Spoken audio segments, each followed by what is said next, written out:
bonsoir les amis de la vie même, bonsoir les amis sur Facebook, bonsoir nos amis sur la chaîne YouTube La vie même. Bien dans ma silhouette, c'est la deuxième rencontre, c'est le deuxième webinaire qu'on fait ensemble avec Madame Nadia Kamoun et Monsieur Roméo Cournal. Voilà, j'accueille toutes les personnes qui nous suivent, qui nous ont suivis la dernière fois et qui nous rejoignent cette fois-ci aussi pour continuer à parler de qu'est-ce qui fait qu'on peut atteindre justement cette bel objectif qui se sentir bien dans sa silhouette qui nous correspond. Donc aujourd'hui, manger en conscience. Manger en conscience, c'est un titre en fait qui prête à la curiosité. Bonsoir tout le monde, bonsoir Sonia. Donc voilà, qu'est-ce que c'est manger en conscience? Qu'est-ce que la conscience vient faire dans le fait de manger? Quel rapport avec la nourriture? Quel rapport avec la qualité de l'alimentation et surtout quel rapport avec la silhouette? Donc voilà. En tout cas, l'objectif de ces webinaires-là, justement, c'est une approche globale, c'est une approche holistique, c'est une approche, je dirais, complète par rapport à se retrouver, ou par rapport plutôt à retrouver la silhouette qui nous correspond. Il ne s'agit pas seulement d'une approche physique ou biologique ou même diététique, c'est une approche complète qui concerne aussi bien nos parts émotionnelles, nos parts mentales, nos parts spirituelles et toutes les parts ensemble. Déjà, c'est une définition donnée par l'Organisation mondiale de la santé. Donc, c'est une approche reconnue mondialement. Et justement, aujourd'hui, donc, on continue à parler avec joie et avec plaisir de cette approche-là. Bien sûr, j'accueille avec grande joie et plaisir, comme d'habitude, notre collaboratrice, Madame Nadia Kamoun. Bonsoir Aïda, bonsoir tout le monde. Bonsoir Nadia, bonsoir, comment tu vas? Très bien, très bien. Très bien. Donc, je viens d'annoncer justement le thème qui est manger en conscience et qui est dans le grand thème qui est bien dans ma silhouette. Et c'est justement une démarche pour se retrouver avec la silhouette qui nous correspond, en dehors de toutes les démarches fatigantes et les démarches peut-être sans issue par rapport à tout ce qui a été dit avant. Donc aujourd'hui, on va parler justement de manger en conscience et la question qui se pose, qu'est-ce que la conscience vient faire ici quand on est en train de manger? Je sais qu'on peut manger en groupe, on peut manger en famille, on peut manger, c'est pas en fast-food, mais manger en conscience, qu'est-ce que c'est? Où est-ce que justement la conscience est importante dans dans cette approche-là de se retrouver bien dans sa silhouette?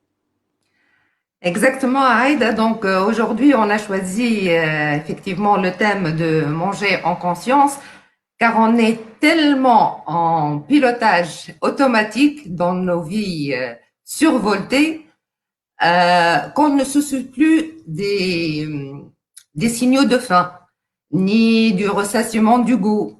On mange sous influence de stimuli externes, comme la télé, la radio, le téléphone, etc. Donc, on choisit les aliments sans se soucier de leur valeur nutritive. Donc, c'est quoi manger en conscience? Manger en conscience consiste à être attentif à la façon dont nous mangeons et à ce que nous mangeons, en appréciant et savourant chaque bouchée et instant. Vous allez me dire, ok, d'accord, mais pourquoi dois-je pratiquer l'alimentation consciente? Quel intérêt? Quel est le rapport avec le poids, etc. Donc, premièrement, pourquoi pratiquer l'alimentation consciente? L'alimentation consciente, tout d'abord, elle agit pour limiter notre état de stress. Manger en pleine conscience, c'est nous accorder du temps pour ralentir. Et donc, prendre le temps de manger son repas, déguster les aliments plutôt que les avaler. Donc, c'est nous accorder, au fait, un moment de bien-être et de repos mental. La deuxième raison, c'est pour retrouver ces sensations de faim et de satiété. Lorsque nous mangeons sans y prêter attention, notre seuil de satiété est retardé. Cela veut dire quoi? Cela veut dire qu'on va manger trop, car on ne ressent plus qu'on n'a plus faim. Et par conséquent, on ne sait plus s'arrêter au bon moment. D'accord. Donc, quand on mange en non-conscience, on ne sait pas quand est-ce que le corps n'a plus faim et quand est-ce qu'il a eu la dose ou la quantité ou les calories nécessaires pour lui, c'est ça? Exactement, c'est-à-dire on ne sent plus la sensation de satiété, c'est-à-dire qu'on n'a plus faim. Ça va, on a pris les aliments correspondants pour ce moment-là. Donc, et là, je me retrouve devant justement une culture peut-être ou une éducation, genre ne quitte pas la table avant de finir ton plat. eh oui, eh oui, exactement, exactement. C'est quelque chose qu'on a appris à le faire. On a été éduqué de cette façon, c'est-à-dire ne sors pas de la table avant que tu finisses ton plat. Donc, là, une autre raison aussi, c'est elle nous apprend à gérer les quantités qu'on mange. Effectivement, en permettant d'être plus réceptif aux sensations de satiété, cela permet de pouvoir adapter les quantités que nous mangeons à nos besoins réels. C'est-à-dire, on mange quand on a faim et non plus par habitude ou lorsqu'on en a envie. Une autre raison aussi, c'est retrouver le plaisir de manger. Manger en pleine conscience nous permet de prendre le temps de mastiquer davantage ce que nous mangeons. Or, on sait très bien que la mastication permet de révéler toutes les saveurs d'un aliment ou d'un plat. Lorsqu'on mange trop vite, nous n'avons plus le temps de mastiquer correctement et donc de ressentir toutes les saveurs incroyables qu'on pourrait expérimenter lors d'un repas. Et là, je vais vous parler un peu d'une expérience que j'ai faite l'année dernière où j'ai eu l'occasion d'aller dans un restaurant où on mange dans le noir. C'est-à-dire les yeux bandés, oui, pas de lumière, rien. Et là, tous mes sens étaient en alerte. J'ai eu le temps de sentir le goût des aliments, leur texture, leur saveur, de trouver le plaisir de manger, au fait. D'ailleurs, on va faire lors des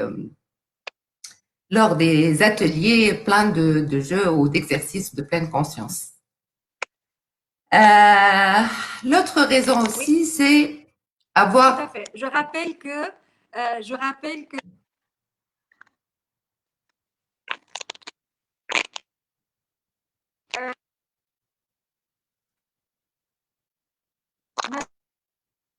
Nadia, Oui? il y a un petit problème de connexion. Je ne sais pas d'où est-ce que... Ah, je suis bien connectée. Est-ce que c'est de chez toi ou... Non, tu m'entends bien, toi? Moi, toi, tu m'entends bien?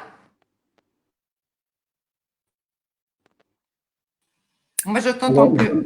je pense qu'effectivement, ça vient de chez Je Aïda. t'entends, mais oui, chez toi. C'est peut-être l'écouteur qui n'est pas très bien branché. Vérifie Si, l'écouteur. si, si. Si, si. Si, si. Roméo, tu m'entends? Oui, j'entends très bien. J'entends très, très bien. C'est Aïda qui a Ouais, je crois qu'elle le a un souci. souci de, ouais, elle a un souci de connexion. D'accord. Ok, donc je te laisse finir, Nadia, ton idée auprès des internautes. OK. Aussi, une autre raison, c'est avoir une meilleure digestion.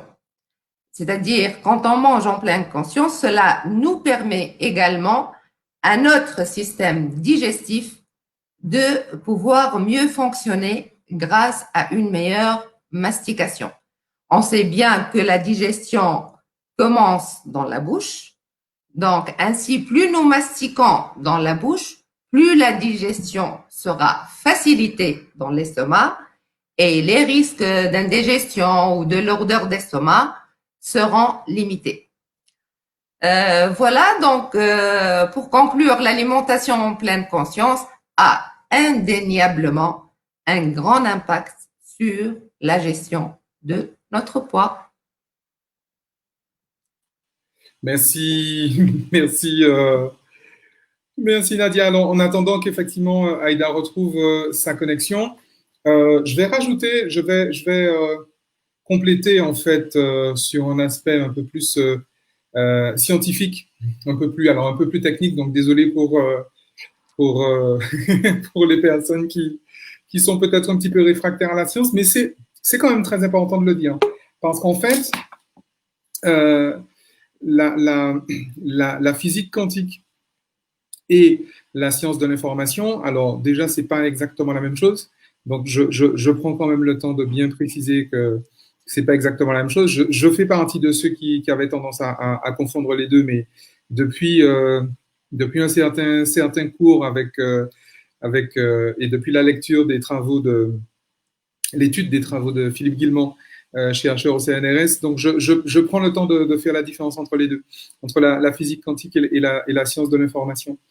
Pourquoi la science de l'information et pourquoi l'information est une science et à quel niveau est-ce que l'information est une science? C'est-à-dire que la matière, en fait, la matière, c'est de l'information. L'énergie, c'est de l'information en mouvement. D'accord? La matière, c'est de l'information densifiée.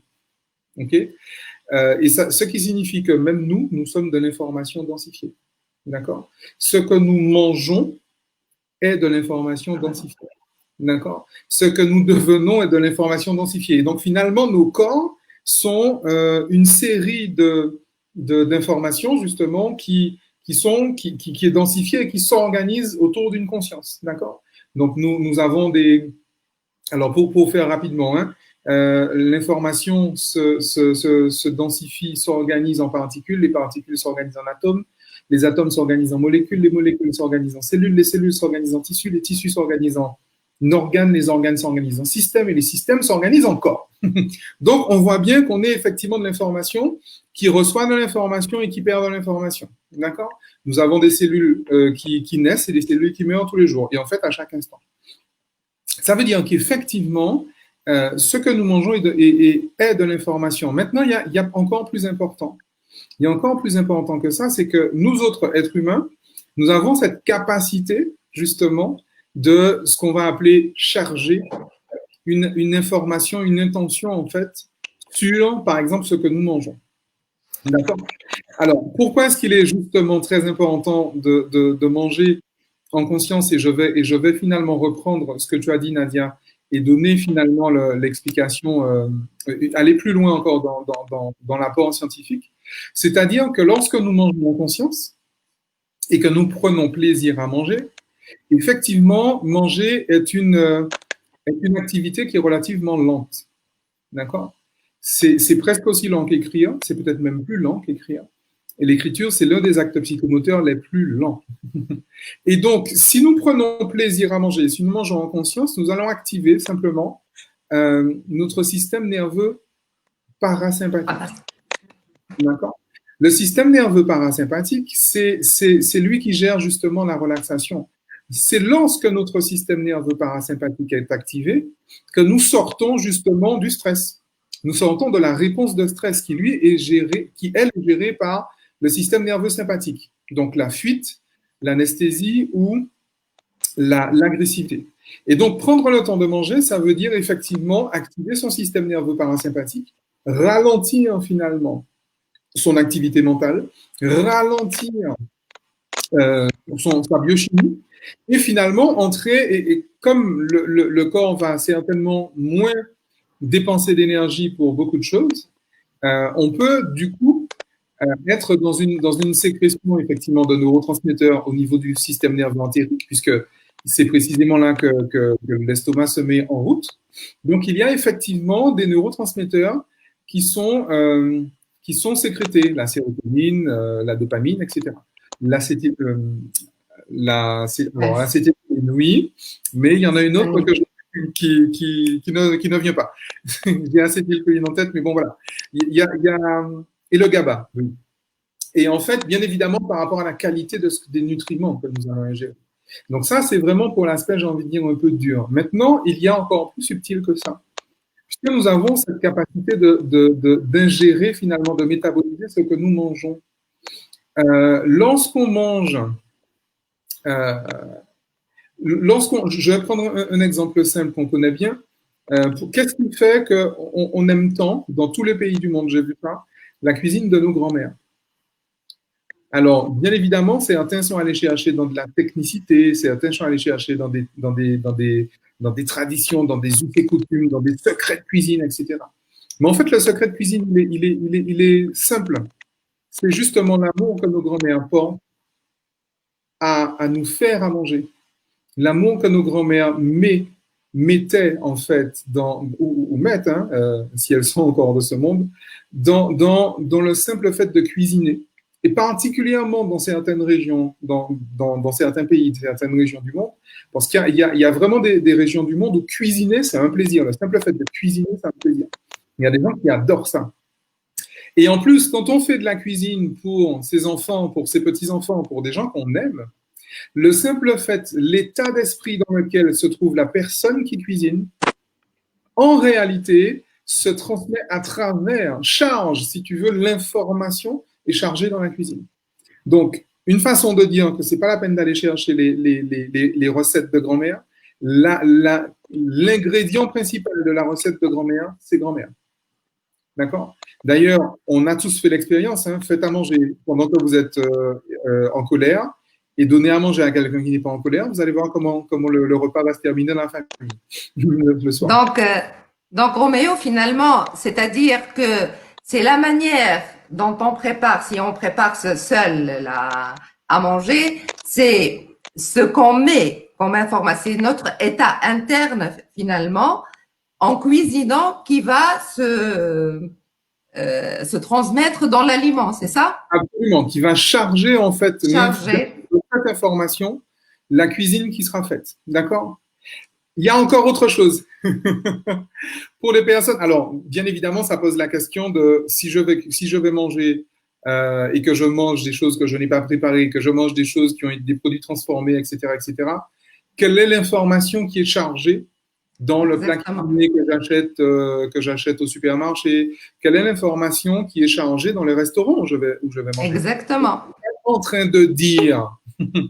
Je ne suis pas en train de dire qu'il ne faut pas aller manger au restaurant. Je ne suis pas en train de dire qu'il ne faut pas acheter de plats cuisinés, même si c'est généralement pas ce qu'il y a de mieux. C'est pas du tout ce que je suis en train de dire. Je suis en train de mettre le doigt sur l'importance de savoir justement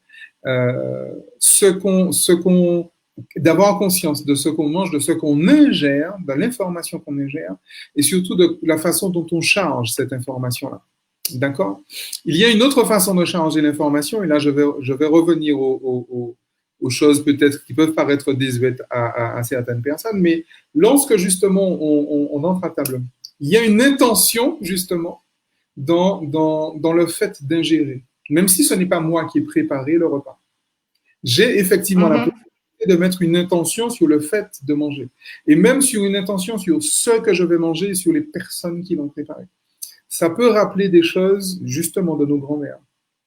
Dans à peu près tous les pays du monde, en fait, en vrai, je ne connais pas même si je suis passionné d'anthropologie, mais je n'ai pas fait d'études d'anthropologie, mais je ne connais pas de peuplades et de civilisations, très peu en tout cas, mis à part les civilisations modernes, mais mieux encore, où on ne bénit pas le repas. Alors, ça peut paraître quelque chose de religieux, ça peut paraître quelque chose même de spirituel, mais en réalité, il y a une réalité scientifique derrière ça.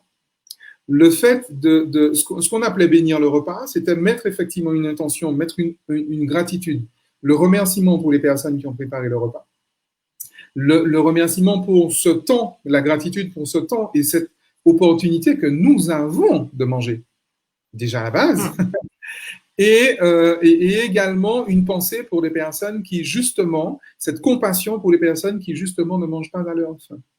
Lorsque, en mangeant, j'active donc mon système nerveux parasympathique et en plus, je vais émettre une intention sur ce que je vais manger. Ça veut dire que ce que je vais manger, ce que je vais émettre sur la forme, c'est-à-dire la nourriture, va me revenir. Donc, si j'émets de la gratitude sur le fait de manger, sur ce que je vais manger, sur les personnes qui ont préparé à manger, je suis en train de métaboliser la gratitude, sachant que la gratitude est une fréquence, est une information, est une vibration, elle également. D'accord ? Et ça, c'est vraiment très, très important. J'invite vraiment les personnes à ne pas du tout voir le fait de... Alors, on appelle ça comme on veut, bénir le repas ou mettre une intention dessus, ce que vous voulez. Ça prend la forme que vous voulez. Il y en a qui font des gestes, il y en a qui ne font pas de gestes. Mais simplement, le fait de s'arrêter et de poser une intention sur ce qu'on va manger, sur le fait de manger et sur les personnes qui ont préparé ce repas, forcément, ça va nous mettre ça va nous permettre de métaboliser et d'ingérer cette information-là et de la métaboliser à l'intérieur. D'accord ? Je vais terminer par un exemple révélateur, celui de Anita Moorjani. Alors, pour les personnes qui ne connaissent pas Anita Moorjani, je vous recommande vraiment de rechercher son témoignage. Anita Moorjani, M2ORJANI, Anita. C'est quelqu'un qui travaille avec l'un de mes formateurs qui est le docteur Joe Dispenza. Et c'est quelqu'un qui a vécu une EMI, qui était dans un cancer, je ne sais plus de quoi, en stade terminal, et qui, à l'occasion de ce cancer, a vécu une EMI, une expérience de mort imminente, et qui, au retour de cette expérience de mort imminente, s'est trouvé complètement guéri. Mais ce n'est pas tellement ça, en fait, qui m'intéresse dans son témoignage. Anita dit qu'avant qu'elle ait ce cancer, elle vivait dans la peur. Et en fait, elle avait peur de tout. Et elle a tellement entendu de messages sur la nourriture, sur ce qui ne va pas dans la nourriture, les produits chimiques, les engrais, les machins, les Monsanto, les organismes génétiquement modifiés, les trucs, le lait, le sucre, la graisse, le gluten, le machin, le truc, le chose, qu'en fait, elle vivait tout le temps dans la peur. Et en fait, elle dit que quand elle mangeait de la peur. Elle mangeait la peur que est-ce que la nourriture est bio, est-ce que c'est pas folâté, est-ce qu'il n'y a pas des produits chimiques dedans, est-ce qu'il n'y a pas des produits cancérigènes dedans, etc., etc., etc. Et donc en fait, elle vivait vraiment tellement dans cette peur-là, et elle estime d'ailleurs, et je veux bien la croire, puisque généralement c'est quelqu'un qui sait ce qu'elle dit. C'est cette peur qu'elle ingérait tout le temps, qui fait qu'effectivement, elle a déclenché ce cancer. Ces intentions finalement inconscientes ont généré, ont mobilisé des agents pathogènes. Alors, pour les personnes qui ne connaissent pas, je fais partie de ce qu'on appelle la nouvelle science et avec mes formateurs et mes mentors, comme le docteur Bruce Lipton, je suis vraiment de ceux qui pensent que le cancer, par exemple, est une maladie épigénétique. D'accord ? C'est vraiment par la pensée et l'émotion qu'on déclenche un cancer. Les agents pathogènes ne sont que les outils du processus. Okay ? Mais on n'a pas le temps de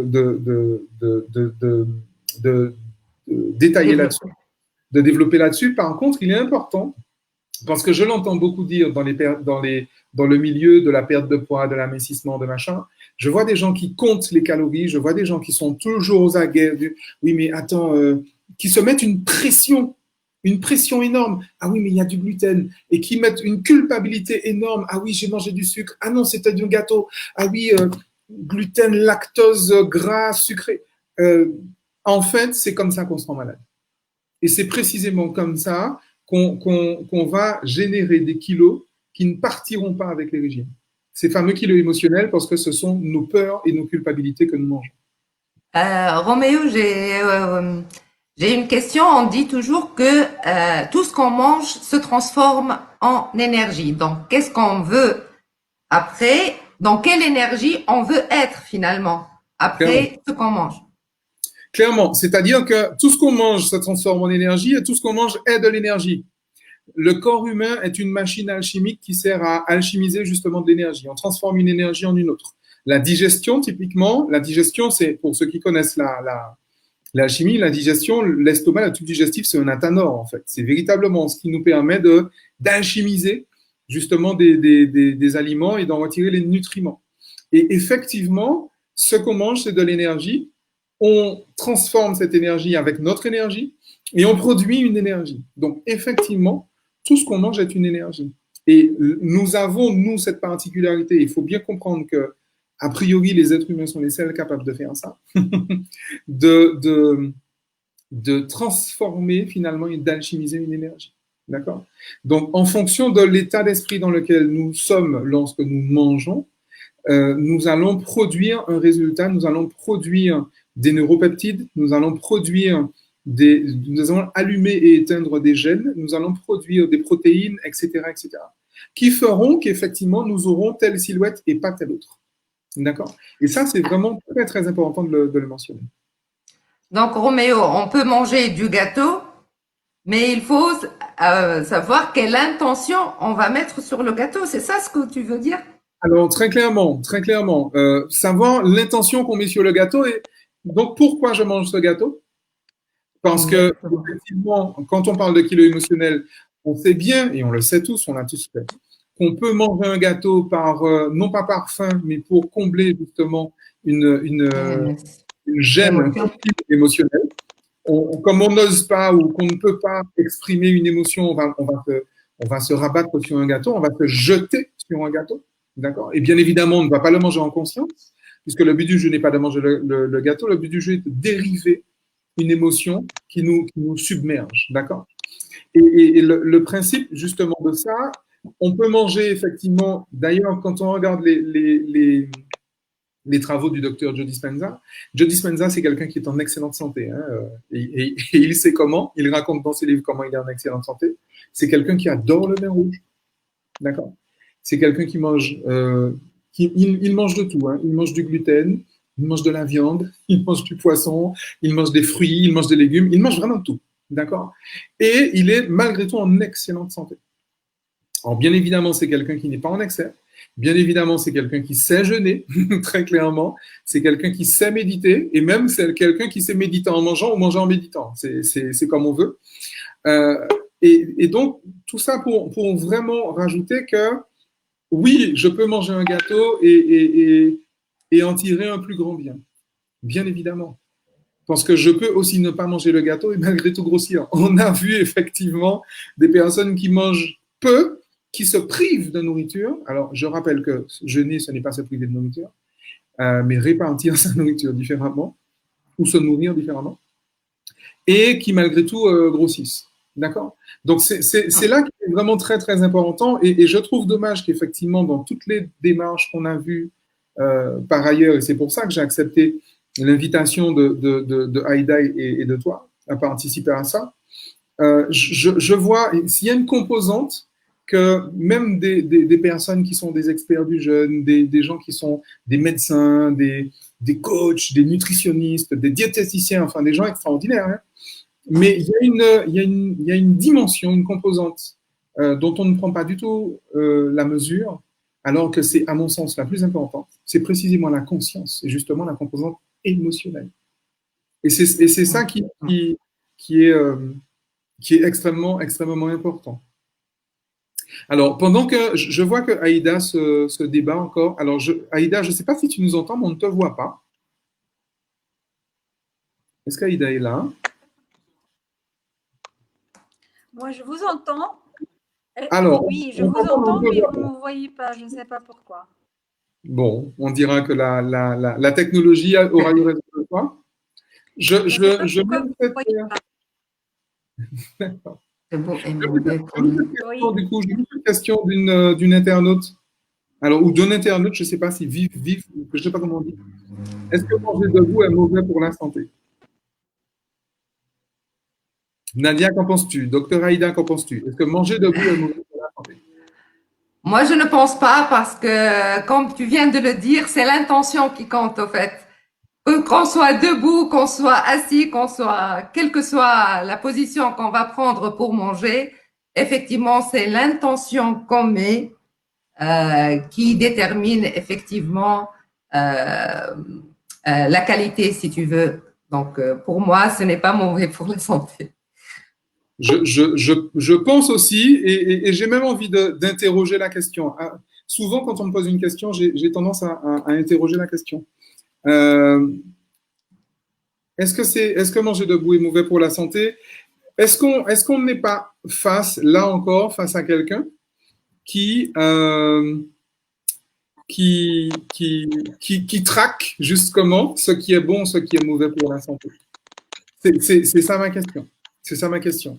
En fait, en vrai, j'ai envie de dire, rien n'est mauvais pour la santé et dans le même temps, rien n'est bon pour la santé. C'est pas une réponse de Gascon, mais ce n'est pas parce que je vais manger debout, je vais manger assis, je vais manger couché, mais c'est encore une fois, ce n'est pas l'action qui donne la réaction. C'est une de mes phrases préférées, je la répète à l'envi.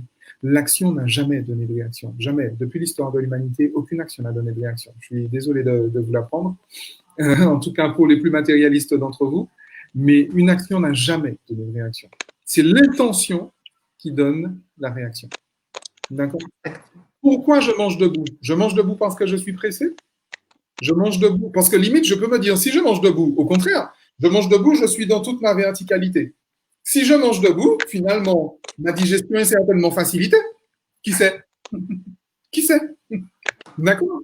Mais si je mange debout parce que je suis pressé, je n'ai pas le temps de m'asseoir, pour que je peux manger debout et prendre tout mon temps. Personnellement, j'adore manger debout. J'adore ça. J'adore ça. Mais quand je mange, je prends bon manger parce que j'adore manger. Et comme j'adore manger, je kiffe et je savoure lorsque je mange.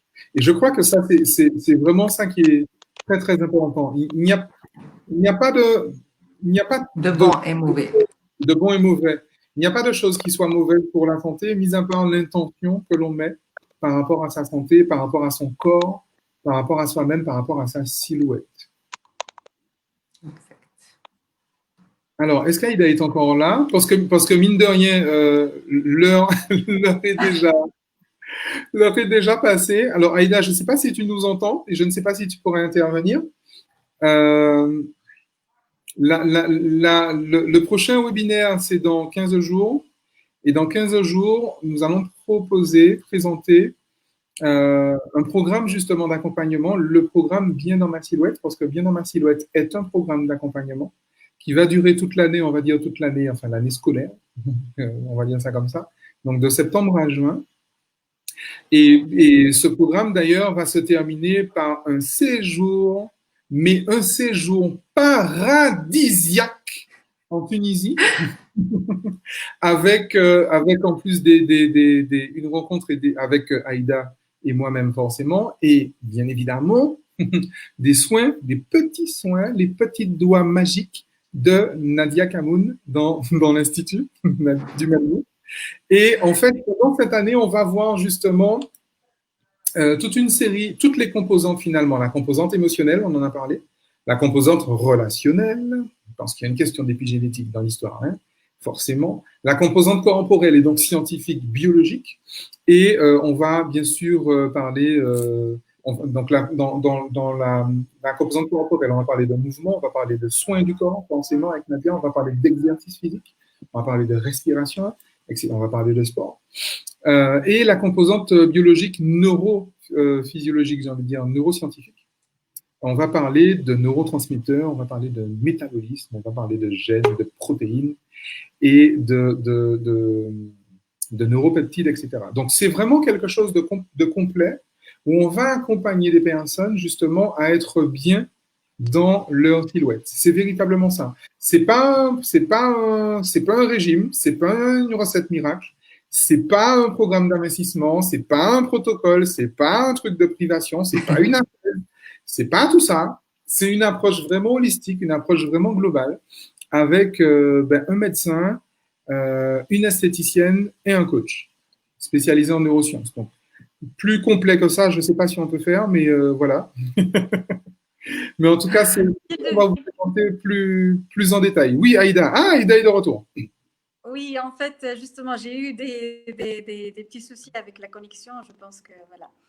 En fait, comme tu disais, c'est plutôt à apprendre un style de vie qui est plus, qui favorise plus une relation saine avec la nourriture, une relation saine avec soi, une relation saine avec son corps, une relation saine avec en fait tout ce qui est en rapport avec le plaisir. Parce que aussi, manger, c'est un plaisir, mais aussi, comment dirais-je, cette relation avec son corps est nourrie par, entre autres, la nourriture. Il n'y a pas que ça. Et tout ça est exprimé par le corps, est exprimé par le corps dans sa santé, dans son système immunitaire, dans son fonctionnement, mais aussi dans sa morphologie.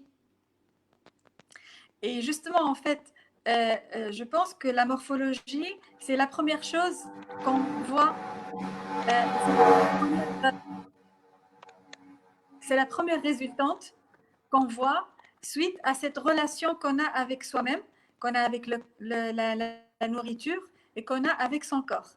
Et c'est pour ça que, suite à ces accompagnements que j'ai fait avec des personnes, j'ai constaté que ce n'est pas vraiment les millimètres ou les centimètres ou les quelques grammes ou quelques kilogrammes qui font la différence, c'est plutôt la sensation, c'est plutôt la perception et c'est plutôt l'acceptation et c'est plutôt l'expérience qu'on fait avec ce corps, avec cette morphologie-là.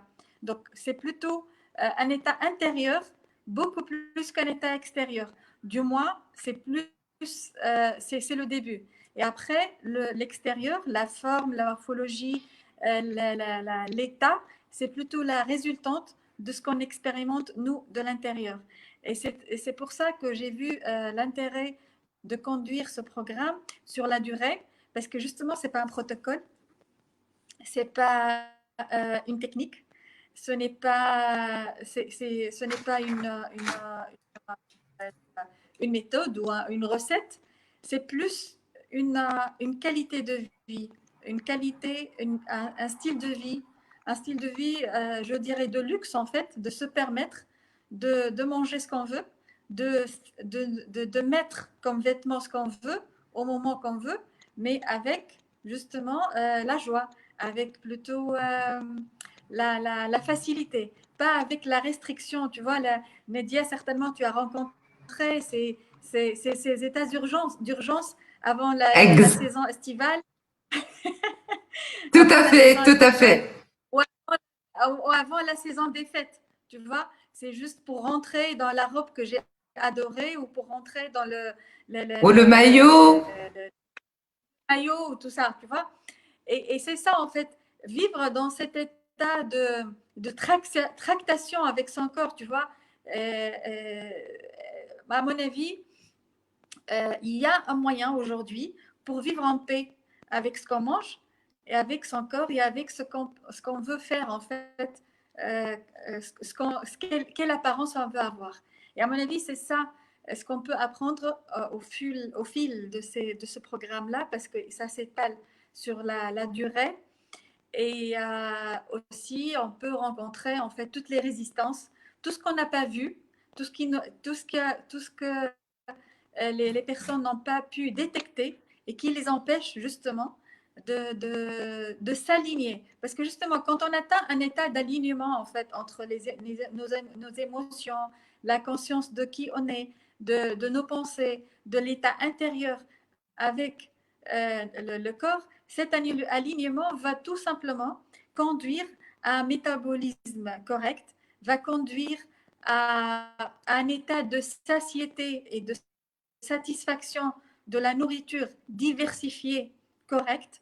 C'est-à-dire qu'on va juste solliciter et on va engager l'intelligence extraordinaire d'un corps parfait qui fonctionne d'une manière extraordinaire et de manière très intelligente pour pouvoir gérer tout ce qu'on lui donne. Faut-il ne pas lui donner de la poubelle? Faut-il plutôt choisir qu'on lui donne? Faut-il avoir suffisamment de respect pour ce corps et pour soi-même pour choisir à quelle heure on lui donne à manger, à quelle nourriture on lui donne à manger, de quelle information on va la changer et surtout, comment on va le traiter. Comment on va le traiter? Parce que justement, ça aussi, c'est très important. Et à mon avis, tout ça, en fait, on va le réapprendre. Parce que la majorité de nous, vu la culture, vu l'éducation, vu tout ce que les habitudes qu'on a appris, on n'a pas vraiment appris à ça. On n'a pas appris ça. Donc, c'est vrai qu'il y a des personnes qui ont de la chance justement d'avoir une silhouette qu'elles veulent d'une manière spontanée. Mais ce que je vois aujourd'hui, c'est que justement, de plus en plus, dans ce monde moderne, plus les sollicitations existent, plus la diversité des sens et des dégustations existe, plus on a du mal en fait à se retrouver dans un état de sain, en fait, dans une relation saine avec le corps et avec la nourriture et avec toutes les tentations de plaisir. Donc justement, en fait, c'est une invitation aujourd'hui à déguster un style de vie de paix avec la silhouette, avec la nourriture, avec le corps et avec soi-même aussi. Parce que ça retentit aussi certainement sur les relations, que ce soit les relations familiales, les relations conjugales, les relations au travail, la relation avec soi. Et tout est lié. On a beau croire que voilà, quand on a une taille parfaite, tout va être réglé. Non, c'est une illusion. Et toutes les personnes qui ont essayé des régimes assez draconiens peuvent justement témoigner de cela. Donc voilà, c'est une justement invitation à conduire une expérience agréable et de paix et de plaisir avec soi-même et avec son corps, justement pour vivre en paix et vivre avec joie dans une silhouette qu'on peut choisir. Je dis bien qu'on peut choisir aujourd'hui, on peut choisir sa silhouette. Faut-il juste être conscient de cela et faut-il juste s'autoriser et s'offrir ce cadeau à soi-même comme on peut s'offrir d'autres choses en fait, tu vois. Donc voilà, c'était un petit résumé de ce qu'on propose comme programme. On va plus peut-être détailler la prochaine fois. Mais justement, j'invite toutes les personnes qui nous suivent à poser des questions. Peut-être il y a des questions ou peut-être des interrogations ou alors des suggestions qu'on peut considérer dans cet accompagnement-là. Mais c'est un accompagnement de vie en fait. Hein. C'est vraiment une expérience de vie. D'ailleurs, manger, c'est vraiment rester en vie et rester en vie, mais justement en pleine santé et en pleine forme et en pleine joie de l'intérieur et de l'extérieur. Voilà. Je vais rajouter justement en attendant. Nadia, est-ce que tu m'entends? Poser des Oui. questions. Oui. Bon, en intermittent, mais ça va. J'arrive à comprendre, finalement. D'accord. Je m'excuse pour cette qualité de connexion. C'est les aléas du direct. Je ferai de sorte justement de partager ça par écrit et justement par courriel. Toutes les personnes qui seront intéressées peuvent nous communiquer peut-être leur contact comme ça. Je reprends ce que j'ai dit qui n'est pas été clair directement ils retrouveront ça directement dans leur boîte email. Sinon, on va certainement détailler plus ça la prochaine fois, plus en détail, et j'aurai certainement une connexion meilleure. Oui, Roméo, tu voulais ajouter quelque chose? Oui, je voulais rajouter que effectivement, ce programme est un chemin d'éveil. Alors, c'est vrai que pour les personnes qui me connaissent, tout ce que derrière tout ce que je fais, je rajoute toujours un chemin d'éveil. La relation toxique, un chemin d'éveil, le burn-out, un chemin d'éveil, enfin, tout pour moi est chemin d'éveil. Et bien dans ma silhouette, un chemin d'éveil. C'est vrai que c'est une opportunité, c'est une occasion justement d'éveil, donc de se rencontrer. La démarche véritablement en fait qu'on propose aux personnes, c'est une démarche qui va leur permettre de prendre conscience en fait d'elles-mêmes. C'est une démarche qui va contribuer justement à se déconditionner de certaines choses, puisqu'effectivement, on a parlé par exemple des croyances, on a parlé de l'éducation, on a parlé des légendes urbaines, effectivement, qui sont autour de la nourriture et donc qui sont autour de notre façon de gérer l'espace, le temps, les relations et les possessions. Donc, on va parler effectivement de toute une série de choses qui sont finalement notre vie au quotidien. Et on va se rendre compte qu'effectivement, être bien dans sa silhouette, c'est véritablement s'émanciper de ce que Bob Marley appelait l'esclavage mental, s'émanciper des conditionnements socio-éducatifs. Et puis, il y aura aussi, et forcément, il y aura effectivement des démarches thérapeutiques. Parce qu'on a tous, en fait, en vrai, on a tous des traumas qui sont liés à l'alimentation. On a tous ça. On a tous des traumas qui sont liés à notre silhouette. On a tous été traités de gros ou de maigres. On a tous été traités de tu ressembles à ceci, tu ressembles à cela, parce qu'on a tous été enfants. On a à peu près tous été à l'école. On a tous eu des copains, on s'est tous fâchés avec nos copains. On a tous eu, effectivement, et on a tous des personnes autour de nous qui nous trouvent ou trop grosses, ou trop maigres, ou trop grandes, ou trop petites, ou trop machin, ou trop chose. Et donc, c'est une question justement d'image de soi. Et on a tous des choses à guérir autour de ça.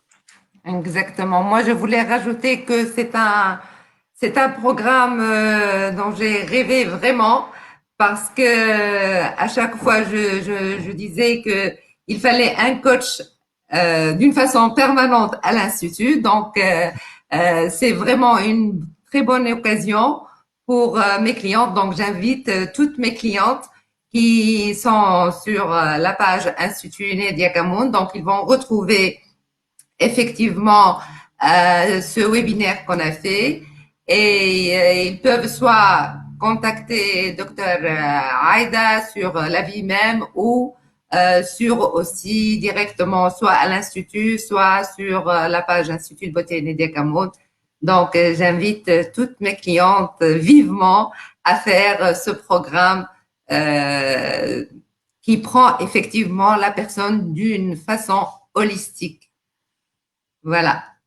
Alors, je vais également préciser que pour les personnes, puisqu'on est sur Internet, que le programme est accessible, mais pas seulement aux personnes qui sont en Tunisie. D'accord?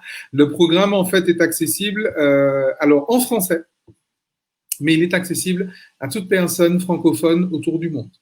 Et ça, c'est très important. Alors, c'est vrai que le point d'orgue, le point culminant de ce programme sera que, effectivement, avant l'été prochain, on va se retrouver en Tunisie dans de superbes conditions et pour se rencontrer personnellement, physiquement et peut-être, et en fait, pendant une semaine, on va conclure justement ce parcours. On va effectivement pratiquer des choses, pratiquer par exemple des séances thérapeutiques qui peuvent se faire qu'en présentiel, des soins du corps qui peuvent se faire qu'en présentiel, des accompagnements, des entretiens qu'on gagne effectivement à faire en présentiel, même s'il y aura effectivement ces aspects-là en direct également, en ligne aussi. Mais c'est vraiment un programme qui est ouvert à toute personne autour du globe francophone, dans la francophonie mondiale ou comme on dit, ou de n'importe quel pays. On va se retrouver, on va présenter les choses de façon plus complète effectivement lors du prochain webinaire. Mais encore une fois, c'est une démarche holistique, c'est une démarche complète, c'est une démarche d'accompagnement, c'est une démarche de coaching, c'est une démarche en fait de rencontre avec soi, c'est une démarche d'éveil, c'est une démarche de bonheur, tout simplement. Tout simplement. C'est un chemin d'éveil, c'est un chemin de bonheur. Ça peut paraître hollywoodien hein, en disant ça, mais vraiment ça. C'est une démarche de développement personnel, c'est une démarche d'élévation de conscience, c'est une démarche même spirituelle. Comme quoi, ça mène vraiment à tout, d'accord? Mais c'est important de le dire et de le redire. On n'est pas là pour effectivement faire de vous des Barbies, faire de vous des Ken. On n'est pas là pour faire de vous des personnes qui vont entrer dans les schémas hollywoodiens des magazines. C'est pas du tout ça. On est simplement là pour en faire de vous des personnes heureuses. Des personnes heureuses d'être et bien dans leur peau. Des personnes, quand on est bien dans sa peau, quand on est bien dans sa silhouette, je pense que la vie prend une autre tournure que quand il en va autrement. D'accord et de toute évidence, lorsqu'on est bien dans sa peau, bien dans sa silhouette, on est forcément bien dans tous ces domaines de vie, en fait, en vrai. Donc alors, je sais pas si on va retrouver Aïda. Oui, elle est là. Pour la conclusion, donc on n'a pas a priori, on n'a pas de questions. Il y a juste Jawa qui nous dit qu'elle est intéressée. Donc, on te retrouve sur la page La Vie Même, sur le site La Vie Même. Et il y aura même un site. Alors, on fait déjà un petit teaser. Il y aura un site, effectivement, bien dans ma silhouette, où on va vous présenter tout ça. Et on va mettre toutes les ressources, mais vous aurez la complétude, en fait, du dossier, comme on dit dans certains milieux, la complétude du projet, dans 15 jours, lors du prochain webinaire. Donc, ben, je crois qu'on va conclure là, puisqu'en plus, alors, on voit le sourire d'Aïda, mais on ne l'entend pas. Et en plus, son sourire reste un peu figé. Et on n'a pas non plus de questions. Donc, la prochaine fois, donc, le webinaire sera sur mincir par le massage et retrouver sa silhouette par le massage. Donc, on va parler pas seulement du massage, mais d'autres techniques qui sont à côté. Comme on a parlé des kilos émotionnels, on a parlé de manger en conscience et le massage, ça vient compléter ce qu'on a vu pendant les 2 webinaires. Donc, la prochaine fois, on va parler du corps et de comment on traite le corps, puisqu'on parle du corps, il y a un moment où il faut mettre les mains dedans. Exact. Il y a un moment où il faudra mettre les mains dedans.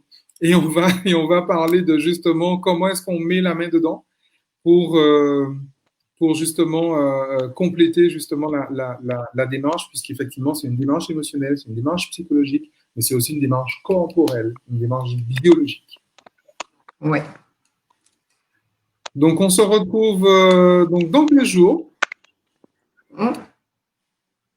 Donc, ce sera le lundi 17 août à 21h30 avec Aïda, cette fois, qu'on a perdu, je crois, définitivement. Désolé encore pour ces soucis de technique et de connexion. Merci, Nadia. Merci à vous tous. Merci. Bonne soirée. Merci à Afef qui nous regardait depuis Tenerife. Merci à Jawa et à toutes les personnes qui nous regardaient depuis la francophonie mondiale. Excellente soirée. Merci. Bonne soirée tout le monde.